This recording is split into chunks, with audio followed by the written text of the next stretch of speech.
Okay, let's make some drawings. The first thing that I'd like to do is create my manufacturing drawings. So to do that, I'm just going to go to my assembly here. I'm going to right click and say multi-draft. And like that, my multiple draft is going to be created off the bill of material that we've already created. I'm going to say OK. Here it's using my template that I want to use for this. And now I'm just going to specify a folder within my project to save this. So here I'll say new folder. We'll call it draft. Why not? Say OK. And like that, say go. And now it's automatically creating for me all the draft documents I need.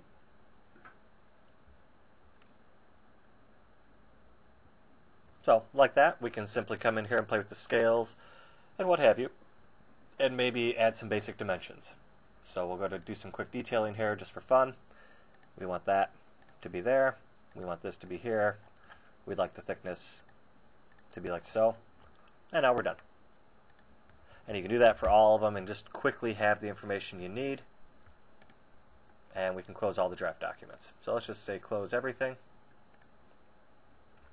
Now we have all of those completed. You can see they were named with the same name of our part, so it's easy to track. So now I'd like to create a draft document just for my assembly. So now I'm just going to create draft for the assembly. And here I'll choose my A horizontal template. Why not? And like that, here's my first view. Now before I locate that, we could choose to have it shaded if we want.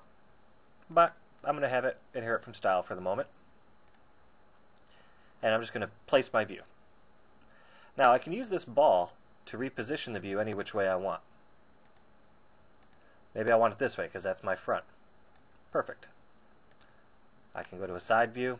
I can go to a top view, little isometric view if we want. Maybe we want that isometric view. Okay. And now maybe over here we want a back view, right? So I can go auxiliary view off this, come up this way. Why not? That's the top. I could say auxiliary view off that, come off that way, and that's the back. And then I can reposition all of this so that everything is in here. And maybe we don't need that view. Okay? So we'll delete that view, we'll delete that view. We're going to position things in here like so. Maybe I'd like to edit that projected view. When I do that, notice there's this little value down here. I can just double click on it. That's actually the view scale. I would like to scale that back a little bit. Put it here and maybe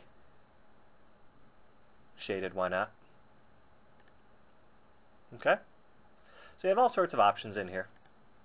You can set the scale, you can set the style, you can do whatever you want to do. Let's maybe just position this a little bit more. We'll add a couple basic dimensions and that'll be enough to give you a good idea. So my overall from top to bottom, it's 38.5. Maybe from there to there, maybe that's an important dimension for you. We have the overall length, and so forth, so on.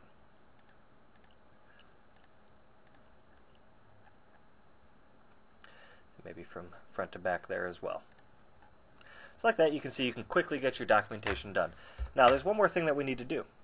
I'm going to in fact add that over here. Maybe we'll push this up to here. And now I'm going to have the bill of material come in. And all I got to do is drag and drop it in and then position it. I want to position it between that point and maybe that point. Okay? Or maybe the first point we want it to be here because we want it to be a little bit smaller. Perfect. We'll say OK. Maybe we'll move that view down to here. And like that, you now have everything in here that you need ready to manufacture.